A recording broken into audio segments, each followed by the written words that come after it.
sebuah rumah kontrakan yang dijadikan gudang penimbunan bahan bakar minyak jenis Pertalite yang berada di Jalan Gubernur Haji Bastari, Lorong Romi, M Nur, Kecamatan Jakabaring, Palembang hangus terbakar.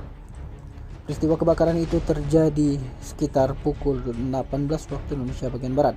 Selain gudang penimbunan BBM, satu rumah milik Asmawati juga ikut terbakar karena ditinggal berdekatan.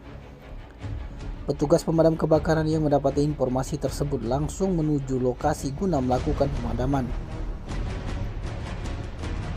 Kapos Damkar SU 1 Palembang Agus saat ditemui di lokasi kebakaran mengatakan awalnya pihaknya kira KP, ternyata tempat penimbunan BBM yang terbakar. Penyebab kebakaran sendiri belum diketahui. Tidak ada korban jiwa dalam peristiwa kebakaran itu.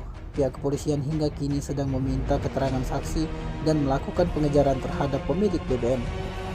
Sementara itu, Asmawati, pemilik rumah yang juga ikut terbakar, menuturkan bila BBM tersebut merupakan milik warga lain yang menyewa. Pemiliknya itu Aldi, bukan warga sini. Menurutnya bahwa Aldi membawa 4 jerigen yang berisikan puluhan liter BBM ke rumah kosong miliknya. Tim Liputan Sumsel TV melaporkan.